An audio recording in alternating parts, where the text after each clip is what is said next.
మీ అందరిలో నివసిస్తున్న పరమాత్మకు అభేద భావంతో నమస్కారం, నమస్కారం, నమస్కారం. ఈరోజు దీపావళి. మన భారతదేశం దీపావళి అంటే ఎంతో సంతోషకరమైన రోజు. దీపావళి ఇంకా కొత్త సంవత్సరం ఇంకో రోజు అంటే కొత్త సంవత్సరం మొదలవుతుంది. ఆ మర్నాటి నుండే మన భారతదేశపు రీతి ఇదే. మరి యుగాల నుండి ఇలాగే ఉంది. దీని వెనకాల వేరువేరు కథలున్నాయి. ఓ చరిత్ర ఇలా చెబుతుంది. శ్రీరామచంద్రుడు రావణుడి నాశనం చేసి సీతని తీసుకుని అయోధ్యకు వెనక్కి వస్తాడు. ఏ రోజైతే పునఃప్రవేశం అయోధ్యలో అయిందో 14 ఏళ్ల వనవాసం తర్వాత ఆ భవ్య దినం రోజున సంతోషకరమైన పండగ రోజే ఈ దీపావళి. ఇంకా మన సనాతన ధర్మంలో ఈ విధంగా నమ్ముతాము. మరోవైపు జైన ధర్మంలో వారి నమ్మకం ఏమిటంటే, నిజమే, ఇది నమ్మడం కాదు, ఈ దీపావళి రోజు భగవాన్ మహావీర్ యొక్క నిర్వాణం జరిగింది. 24 ఏళ్ల క్రితము మహావీర్ యొక్క మరణం సంభవించింది. ఇంతేకాదు, ఈ రోజునే ఆయన అనుచరుడు గౌతమ బుద్ధుడు ఆయనకి జ్ఞానం కలిగింది. ఆ జ్ఞానం మహావీరుని వల్ల, అత్యంత రాగం వల్ల, ప్రతిష్ఠ రాగం వల్ల నిలిచిపోయింది. భగవాన్ యొక్క మరణవార్త వింటూనే అతి పెద్ద వజ్రఘాతగా అయ్యింది. భగవంతుడు అతన్ని కావాలనే మరో దేశానికి వెళ్లమని పంపించేశాడు. దీనివల్ల ఏ ప్రతిక్రియ రాగం నశించి జ్ఞానం ప్రాప్తించాలని. నిజంగానే అలాగే అయ్యింది కూడా. భగవంతునికి అన్నీ కనిపిస్తూనే ఉంటాయి జ్ఞానంతో. దాంతోనే అన్నీ చేస్తూ ఉంటాడు, దాంతోనే అన్నీ చూస్తాడు. మార్గంలో వెనక్కి వస్తుంటే ఆకాశంలో దేవుడు వచ్చి జ్ఞానం అందించి మరణించారు అని చెప్పాడు. ముందుగా ఆ సమయంలో ఓ మాట అనుకునేవాడు, దేవుడు నన్ను తనకు దూరంగా ఉంచాడు, ఇది కేవలం భ్రమ అని ఆయనకన్నీ తెలుసు. ఈ సమయంలో తన్ను మరణిస్తాడని, మరి ఎందుకు నన్ను తన నుంచి దూరంగా ఉంచారు అని, నన్ను ఆయన దగ్గర చివరి క్షణాల్లో ఎందుకు ఉండనీయలేదు, ఇలా నాతో ఎందుకు చేశారు, ఎంతో ప్రేమని ఎందుకు తెంచేశారు అన్న భావన మనసులో పెద్ద భారీ తుఫాన్లా కురిసేలా చేసింది. ఇలా చేస్తూ చేస్తూ ఉన్నట్టుండి వారి లో నుండి జ్ఞానం యొక్క ప్రకాశం కలిగింది. నేనెంత మూర్ఖుడిని అని అనిపించింది. నాకు భగవంతుడితో ప్రతిరాగం ఉంది, ఇంత రాగం ఉంది, ఇంత ఆయుష్ ఉంది. భగవంతుడు సర్వాంతర్యామి, ఆయనకేమవుతుంది, నాకేమవుతుంది? ఆయనకి నా పట్ల అనురాగం ఉండొచ్చు, ఆయనైతే సర్వాంతర్యామి కదా. నేనెంతో మూర్ఖుడిని, ఆయన వద్ద కూడా నా పట్ల అనురాగం ఉండాలని అనుకుంటున్నాను. ఎప్పుడైతే ఈ ప్రకాశం, జ్ఞానం నా లోపల వచ్చిందో అక్కడే ఆయన చివరి రాగం యొక్క ఒక చిన్ని ఆభరణం కనిపించింది. కవరింగ్ తొలగిపోయింది. ఇంకా సంపూర్ణ జ్ఞానం మాత్రం ప్రకటితమైంది. ఇక ఒకే రోజున 2 పెద్ద ఇన్సిడెంట్స్ జరిగాయన్నమాట. భగవాన్ విజ్ఞానం, మహావీర్ భగవాన్ మరణించడం. ఆయన శిష్యుడు గౌతమ బుద్ధునికి జ్ఞానం ప్రాప్తించడం. ఇది వారికి ఎంతో కష్టమైన విషయం. అందువల్ల దీపావళిని మనం ఎంతో సంతోషకరంగా జరుపుకుంటాము. ఇంటింటా సంతోషమే, ఇంటింటా దీపాలు వెలిగిస్తాము. దీపాలు వెలిగించడం వెనక ఉన్న కారణమేమిటి? ఏమిటి? దీపాలు వెలిగించడం అనేది సింబాలిక్ విషయమో? బయట దీపాల్ని వెలిగించి బయటివారికి తెలుపుతారు. ఇలా దీపాల్ని వెలిగించడం వెనకాల ఉన్న కారణం ఏమిటి అన్నది.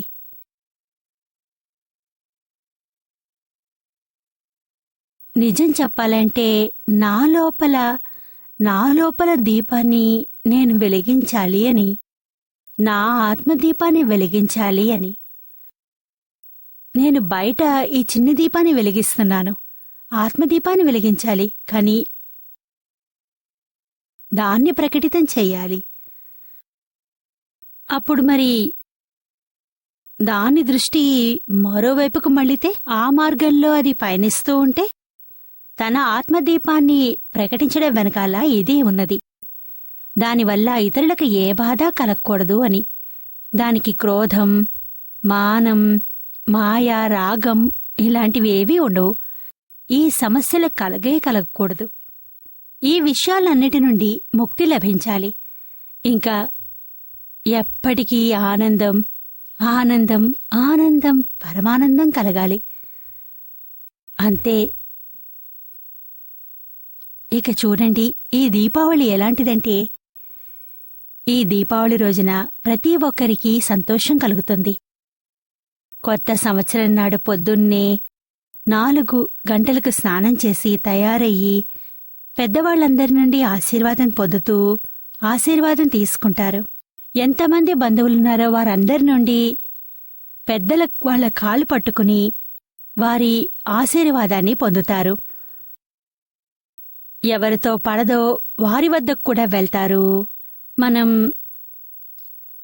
వాళ్ల కాళ్ళు పట్టుకుని ముందు వెనక కాళ్ళు పట్టుకుంటారు, ప్రేమతో కలుస్తారు, ఒకరిని ఒకరు హత్తుకుంటారు. దీనికి బదులుగా రోజంతా సంతోషంగా ఉంటుంది. మరి మంచి మంచి మాటలు, మంచి మిఠాయిలు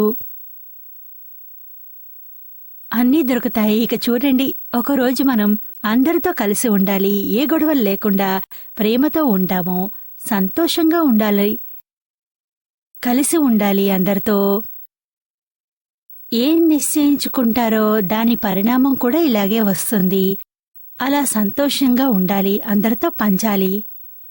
జ్ఞానాన్ని మనం 365 రోజులు రోజూ కూడా దీపావళిగానే జరుపుకోవాలి. ప్రతిరోజు కొత్త సంవత్సరమే మన కోసం. దీంతో మన మనసులో ఎప్పుడూ ఎక్కడా కూడా రాగద్వేష క్రోధాలు ఉండరాదు. చెడు ఏమాత్రం వద్దు. ఆశీర్వాదాన్ని పొందుతారు. నమస్కారం నిరుమా, నా ప్రశ్న ఏంటంటే, పొద్దున్నుంచి సాయంత్రం వరకు మన రోజు చేయాల్సిన పనులు నీ అబ్జర్వ్ చేస్తే, అయితే ఏంటంటే మైత్రి ఇంకా ప్రేమభావం తక్కువగా ఉంటుంది. ఇంకా తక్కువగా ఉందో, అవమానంగా ఉందో, ద్వేషభావం ఉందో, ఈర్ష్యాభావం ఉందో, పొద్దున్నుంచే మొదలు పెడతాం. ఎలాగంటే స్నానం చేసేటప్పుడు బట్టలు దొరకకపోతే పెళ్ళాం ప్రతి కోపపడతాం. మన ఆఫీస్ వెళ్లే టైంకి తను అప్పుడు గ్యాస్ పైన పెడితే, టిఫిన్ ఉండటానికి ఏదన్నా పెడితే ఆ టైంలో ఆఫీస్లో ఎవరైనా కలీగ్ తను పనితోటి మనకంటే బాగా చేస్తే ఎదుటి వాళ్ళని పొగిడితే మన లోపలున్న తప్పుడు ఆలోచనలు, మనసులో ఈర్ష్యాభావం లాంటివి, ఎవరైనా పార్ట్నర్ ఉంటే మనలాగా ఆలోచించేవాడు, లేకపోతే దాని ప్రతి ఈర్ష్యాభావం లాంటిది విచారాలుంటాయి. పొద్దున్నుంచి సాయంత్రం వరకు మనం ఎనాలిసిస్ చేస్తే ఇలాంటి టైపు భావాలు ఎక్కువగా ఉంటాయి. ఇంకా స్నేహం ఇంకా ప్రేమ బద్దల భావాలు తక్కువగా ఉంటాయి. అయితే దీనికోసం నిరుమ ఏం చేయాలి? అందుకే మనం ఈ కలియుగంలో పుట్టాం కదా మరి. ప్రేమ, అనురాగం, స్నేహం, బాధ ఈ భావాలన్నీ లేకపోతే రాముని దగ్గరే ఉండేవారం కదా మనం అందరం ఇప్పటికీ. మీరు మా ఎదుర్కొంటా ఉన్నారు కాబట్టి అందుకనే ఈ భావం మాలో. దీనికోసం సమాధానం చెప్పండి. అవును, అదే మనం మనుషులం మాత్రమే. ఈ లక్షణాలు ఉండి తీరాలి. ఇప్పుడు మీకు తెలిసింది, కాని చాలా మందికి తెలీదు కూడా. కలుషిత భావం మన మనసులో ఎప్పుడు ఉందో రోజంతా ఇలాగే ప్రవర్తిస్తూ ఉంటాము. ఎవరూ దీన్ని గుర్తించరు కూడా. కాని మీరు గుర్తించారు అంటే చాలా మంచి విషయము. ఇక మీరు ఇలాగే ఆలోచించండి. ఇంకా దాని నుండి బయటపడడానికి ప్రయత్నించండి. ఏ విధంగా ప్రేమ, స్నేహం ఉంటుందో అదే విధంగా ప్రేమ, దయ ఉంటే చాలా మంచిది. అనుకల్పం ఉంటే, దయాధర్మం ఉంటే చాలింకా. క్షమించడం తెలిస్తే చాలు. అన్ని సూత్రాల్ని పాటిస్తూ ఉండండి. మరన్నీ క్షమించడం అనే గుణం తెలిస్తే ఇంకేం కావాలి? సరే. మనసు ఎంత పెద్దదిగా ఉంటుందో ఇతరుల కోసం, వారి మంచికి ఎప్రిషియేట్ చేయగలం. ఇంకా మిగతావన్నీ నెగ్లెక్ట్ చేస్తే మంచిది. మనం జ్ఞానాన్ని ఇవ్వలేము. ఆటోమేటిక్గా చూడు, మీ లోపల నుండి చేంజ్ వస్తుంది. సరే, తెలిసిందా? ఎప్పుడైనా ఇలాంటి చెడు భావన మనసులోకి వచ్చినా కూడా దానివల్ల మీరు పశ్చాత్తాపం పడతారు. అరే, ఈ తప్పు చేశానే అని. అంత శక్తి, బుద్ధి ఉండాలని కోరుకోండి. ఇతరుల మాటల నుండి ముక్తిని ప్రసాదించమనండి. తప్పకుండా ఇందులో నుండి బయటపడగలరు. మీరు నిశ్చయించుకుంటే గనక ఈ విషయాల నుండి బయటపడాలి అని, ఓ రోజు బయటపడతారు తప్పక. ఎవరి బాధతోనైనా మీరు బాధపడుతుంటే అప్పుడే మీరు స్నేహభావం అన్న స్వభావం లభిస్తుంది. మీ హృదయం ఎంత కోమలం, ఎంత సాఫ్ట్గా మారుతుందంటే వారు బాధపడుతుంటే మీరు కూడా. ఇక మీకు వారి దుఃఖం తక్కువ కావడానికి ఉపాయం ఆలోచిస్తారు. అలా ఆలోచించడం వల్ల, ఇలా చేయడం వల్ల తప్పకుండా మంచితనం వైపుకి ముందుకు వెళ్తారు. చెడు నుండి బయటపడతారు. నిర్మా, ఈ పూజలు, పాఠాలు లేకపోతే ఈ క్రియా పాటలు వీటి వల్ల ఏదన్నా లేక దీనివల్ల మనలో ఉన్న ప్రేమభావం లేక స్నేహభావం మీరు చెప్పిన దానికి? పూజల వల్ల ఏకాగ్రత వస్తుంది, కాన్సంట్రేషన్. జపం చెయ్యండి, పూజా పఠన చెయ్యండి. కాని ఎంతసేపు చేస్తారో అంతసేపు మాత్రమే ఏకాగ్రత ఉంటుంది. మరి బయటికి రాగానే అంతా పోతుంది. ఇక ఈ రోజుల్లో ఏ రకమైన భక్తి భావన ఉందనేది మీకు తెలుసు. అప్పుడు మాత్రమే ఏకాగ్రత ఉంటుంది. తర్వాత మళ్ళీ మనసు దారి తప్పుతుంది. ఇలా ఎంతకాలం చేస్తారు? ఎంత తెలివితో మీరు ఆలోచిస్తారో అంత లాభం మీకు కలుగుతుంది. మిగతా విషయాలలో ఏం తేడా ఉండదు. బాగా ఆలోచించి ఎక్కడ పొరపాటు జరుగుతోంది, ఆ పొరపాటు నుండి బయట ఎలా పడాలి. మనం బురదలో పడిపోతే ఏం చేస్తాం? బయటకు వచ్చి తిన్నగా మంచి మార్గం గుండా వెళ్తామా లేదా? గోతుల్లో పడం కదా. పడగానే వెంటనే బయటికి వచ్చేస్తాము. ఎలాగో అలా మంచి మార్గంలో నుండి వెళ్తాము. ఎక్కడికి వెళ్ళినా మనం పొరపాట్లంటూ గోతులే. అందులో నుండి బయటపడండి. మళ్ళీ ఇలాంటివి చెయ్యొద్దు అని నిర్ణయించుకోండి. ముందుకు సాగండి. ఇలా చేసే మీరు ఎగ్జిట్లోకి వచ్చేస్తారు. అప్పటి వరకు ఇలాంటివే చెయ్యాలి, మరి ప్రాక్టీస్ చెయ్యాలి. లేకపోతే సేవ ఇంకా త్యాగం వీటి వల్ల మనలోని స్నేహభావం. సేవా పరోపకారంతో కొంత తేడా ఉంటుంది, కానీ నిస్వార్థ సేవ ఉండాలి. సేవలో కోరికలు ఉండకూడదు, డబ్బు కోరుకోవద్దు, బదులుగా ఏమీ కోరుకోకుండా ఉండాలి. అలాంటి సేవ మీ నిస్వార్థమైన సేవ చెయ్యాలి, ఏమీ కోరుకోకుండా ఉండాలి. ఇలాంటి భావం వస్తే మీకు తెలియాలి. తెలిస్తే ఇక అందులో నుండి బయటకొచ్చినట్టే, వదిలేసినట్టే. ఆ భావం నుండి, చెడు భావం నుండి బయటకు వస్తే ఇక చాలు, ఇంకేమిటి. ఇక చెడు భావం మీలో నుండి పోకపోతే గనక అందులో నుండి పూర్తిగా బయటపడండి. ఏమీ కోరుకోకుండా ఉండాలి, అలాంటి సేవ.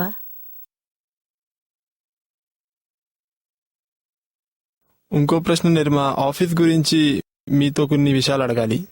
ఆఫీస్లో ఎప్పుడైతే కలీగ్స్ ఉంటారో, ఎవరికైతే మన విచారాలు, మన ఆలోచనలు చెప్తామో, అయితే ఆ ఆలోచనతో మనం అగ్రీ అవ్వం. ఎలాగంటే ఇప్పుడు నేను నా ఆఫీస్లో ఒకరితో చెప్పాను సమయం అంటే, ఇంకా పరిస్థితులు మారిపోయినాయి, ఇంకా మనకి ఈ ప్రకారం డిసిజన్ తీసుకోవాలి. కానీ నా కలీగ్ ఆఫీస్లో ఈ మాటతోటి అగ్రీ అవ్వలేదు, శాంతంగానే ఉన్నాడు, ఇంకా ఏవీ మాట్లాడలేదు. తనతో కొంత సమయానికి నాకు ఇరిటేషన్ అయింది. ఏంటంటే నా కలీగ్ ఎవరైతే ఉన్నారో తను పరిస్థితుల్ని అర్థం చేసుకోడు. ఈ ఇరిటేషన్ ఉందే, అదే మన బలహీనత.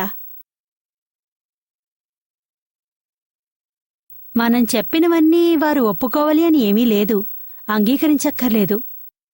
అలా అతని పాయింట్ ఆఫ్ వ్యూ వేరేగా ఉండొచ్చు. ప్రతి ఒక్కరి వ్యూ పాయింట్లో ఒక సర్కిల్ ఉంటుంది, 360 డిగ్రీలు ఉంటుంది. 0 నుండి 360 డిగ్రీల వరకు ఉంటుంది. ప్రతి ఒక్కరూ ఏదో ఒక డిగ్రీ దగ్గర ఉంటారు. మీరు 200 దగ్గర ఉంటే వారు 250 దగ్గరుంటారు. మీరు మీ వ్యూ పాయింట్ నుండి చూస్తే మీకు మీరే సరిగా ఉన్నట్టుగా అనిపిస్తుంది, మరోటి కనిపించదు. ఎందుకంటే మీరు మీ వ్యూ పాయింట్ వరకే నిలిచిపోయి ఉన్నారు కాబట్టి. ఇక మీ కొలీగు 250 దగ్గర కూర్చుని ఉన్నాడు, ఆయన వ్యూ పాయింట్ ఇంకా బాగుంది. అది తప్పు, మిగతావేవి అతనికి కనిపించట్లేదు. మరి అయితే ఆ సమయంలో మనం తనకి సజెషన్ ఇవ్వాలా, లేకపోతే వదిలేయాలా? ఒకవేళ మీరు వాళ్ల వ్యూ పాయింట్ నుండి చూస్తే మీకు అనిపిస్తుంది హీఈస్ రైట్ అని, మీరు అతని వ్యూ పాయింట్కి వెళ్లి చూడటం మీకు తెలియాలి. అప్పుడే మీరు బయటపడగలరు. మీరు మీ వ్యూ పాయింట్ని వదిలేస్తేనే అతని వ్యూ పాయింట్ని తెలుసుకోగలుగుతారు. మీరు మీ వ్యూ పాయింట్నే పట్టుకుని కూర్చుంటే ఇక మీరు ఎప్పటికీ ఇంకొకళ్ళ వ్యూ పాయింట్ని అర్థం చేసుకోలేరు. తెలిసిందా? అందుకని విశాల దృష్టితో అన్నీ చూసి, వారు చెప్పినవన్నీ ఏంటి, దాన్ని దేని బట్టి చెప్తున్నారు అలా ఆలోచిస్తాను. సరే, బహుశా అప్పుడు మీకు అనిపించచ్చు హీఈస్ రైట్ అని, అతనే కరెక్టే అని. ఎందుకంటే ఆయన మీలాగా అనుకుంటూ ఉండొచ్చు కదా, నేనెందుకు ఇలా చేస్తున్నాను అని. మరి మన వ్యూ పాయింట్లోనే నిలిచి ఉంటే, అందుకే మన మాట ఏదీ నచ్చదు, ప్రతి ఆర్గ్యుమెంట్ తప్పే అనిపిస్తుంది. మన వ్యూ పాయింట్ని వదిలి మనం పూర్తిగా సిద్ధంగా ఉంటేనే వారి వ్యూ పాయింట్ని అర్థం చేసుకోగలం. తయారుగా ఉండాలి. ఇవన్నీ వీలవుతాయి అప్పుడే. ఇక మీ మనసులో కలుషిత భావం ఉండదు. దానికి బదులుగా మీ ప్రకారంగా జరిగినా, ఆమె ప్రకారంగా జరిగినా ఎవరి చేతిలోనూ ఏమీ లేదు. ఎన్నోసార్లు మీ ప్రకారంగానూ అవుతుంది, ఎన్నోసార్లు ఆయన ప్రకారంగానూ అవుతుంది. ఇదంతా ముందుగానే నిర్ణయించబడింది. సర్కమ్స్టాన్సెస్ ఇలా ఉంటున్నాయంతే. ఎలాంటి సమయంలో ఎవరు పిలుస్తారో మనకేం తెలుసు? అన్నీ వదిలేయి. అందుకే అతని మాట ప్రకారంగా కొన్ని చేసి చూద్దాం. ఈరోజు నా ఆలోచన సరిగ్గా లేదనుకుంటా. ఎవరో ఒకరి ఆలోచన లోపం ఉంటుందే కదా, అందుకని ఆ ప్రకారంగా నడుచుకో. మరి అయితే నేను నా ఆలోచనల్ని మానుకోవాలా? ఆ కోపాన్ని వదిలి మీ పంతాన్ని వదిలి అతనికి తెలిసేలాగా వివరించండి. చూడు, ఇలా ఉంది, నాకిలా అనిపిస్తోంది అని చెప్పి చూడండి. ఇలా చేయడం వల్ల కొంచెం నష్టం ఉంటుంది అని చెప్పండి. మీరే ఆలోచించండి, లేకపోతే వదిలేయండి. ఎంతో పెద్ద నష్టం జరుగుతుంది అన్నీ పట్టు కూచుంటే. చిన్న చిన్న విషయాలు తలపగలుకోక్కర్లేదన్నమాట.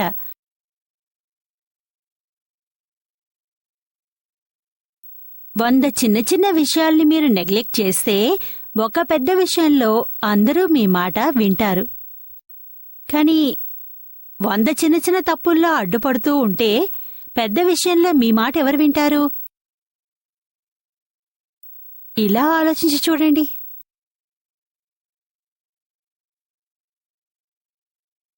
అయితే ఈ తప్పుడు ఆలోచనలు కొంతమందికి వస్తాయి. అయితే ఈ తప్పుడు ఆలోచనతో ఏం చేయాలి ఇంట్లో లేక ఆఫీసులో ఉన్నప్పుడు? అది బలహీనత అనుకుని దాని నుండి నేను ఎక్కడ తప్పు, ఎలాంటి దృష్టి నా తరఫున అయ్యింది, ఎందుకు ఇలాంటి భావన వచ్చింది, వారి తప్పు నాకేమిటి కనిపించింది, సరే అది మన తప్పు. ఎవరికైనా తప్పుని చూడొద్దు. తప్పుని చూస్తే వెంటనే వారి పట్ల ముభావం వస్తుంది, ద్వేషం వస్తుంది. సరే, వారి పాజిటివ్ని చూడు, నెగిటివ్నొద్దు. చూడాలంటే పాజిటివ్నే చూడు, మిగతావన్నీ నెగిటివ్. అది నాకవసరం లేదు అనుకో. సరే.